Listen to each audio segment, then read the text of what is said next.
planet, desperate scientists, last hope, kindly couple.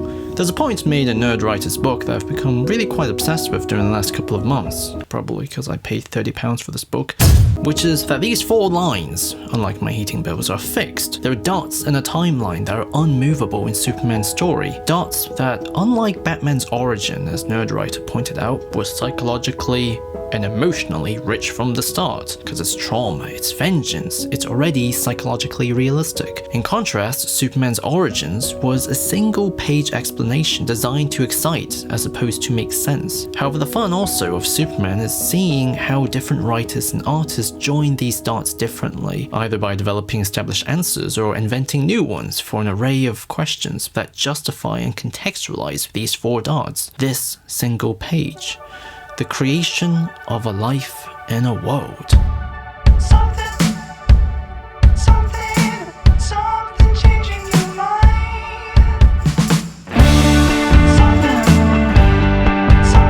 One of my personal favorites is JMS's Earth 1, because it's all about asking and examining why someone that's hiding and has the physical powers and intelligence to profit discreetly in any area, from scientist to American football player, would choose to publicly go out and save people in a very humble life. Clark, deep down inside, is an outsider, a lost soul with a relatable anxiety in deciding what to grow up into, and his powers only amplify this confusion, especially in a city like Metropolis where the big money is. But Jonathan also taught Clark to stand up for others, especially when his powers can affect things on the scale of life and death.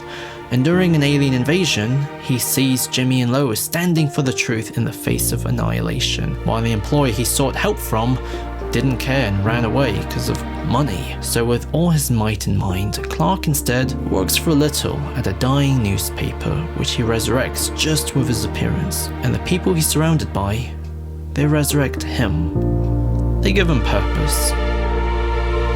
At its core, Earth 1 is a study of finding purpose, where Clark is never cleanly given an answer. Instead, he has to find one himself.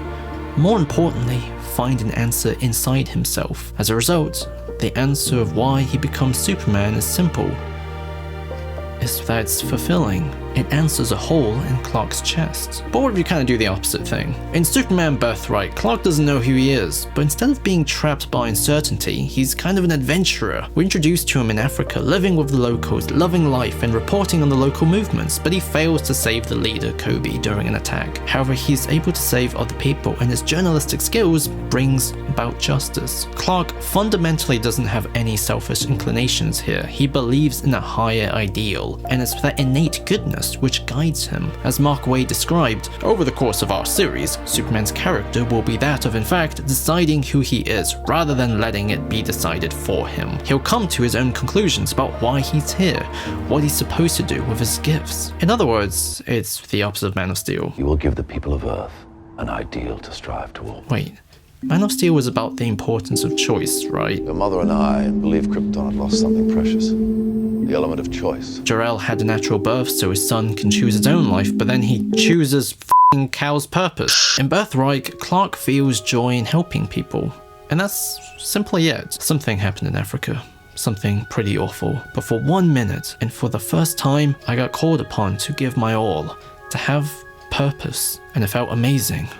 Like I was finally part of something rather than standing alone on the sidelines. Like I was connected to the world. And man, I want to feel that way again. That means no more running from who I really am.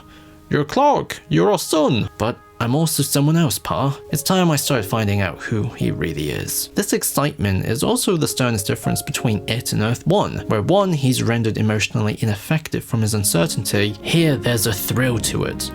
But they both end up in the same place.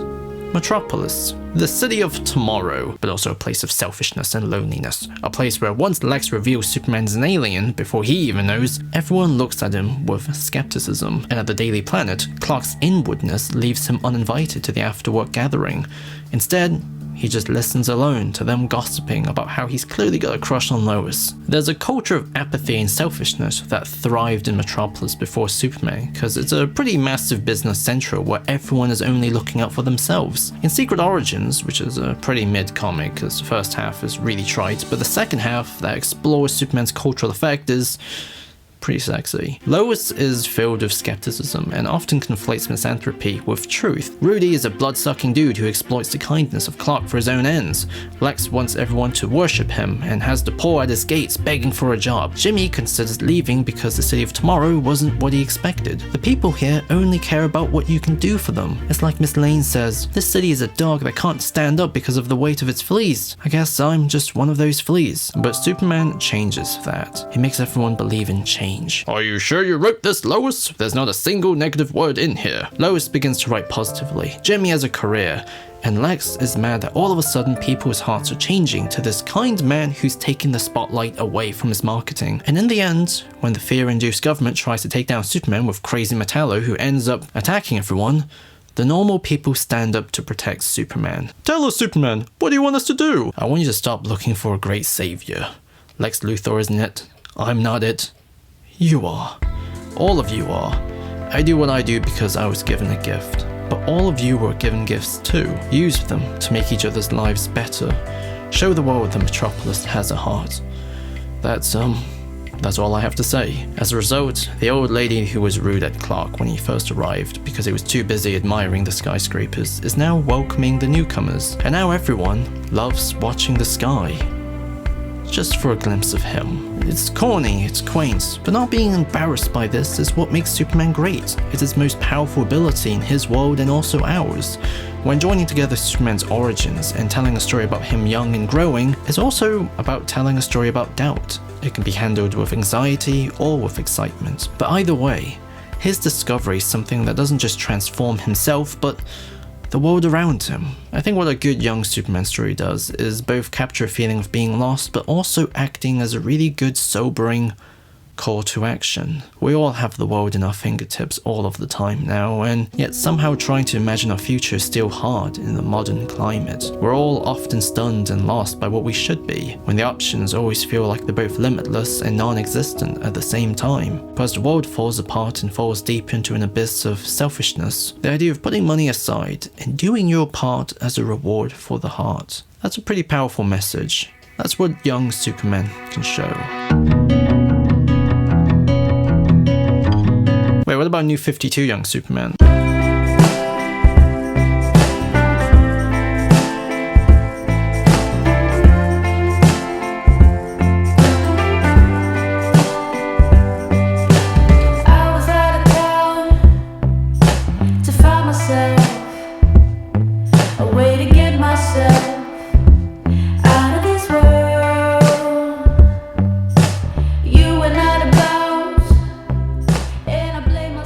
Happy New Year, everybody. Why did my neighbor just turn on his goddamn boiler just a moment I started recording? Anyway, special thanks to everyone on Patreon. You guys rule, especially as I'm saving up for double glazing windows for 2023.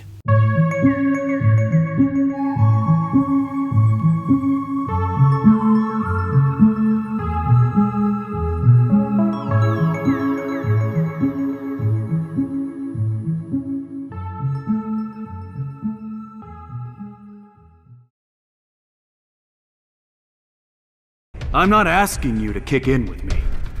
I'm telling you,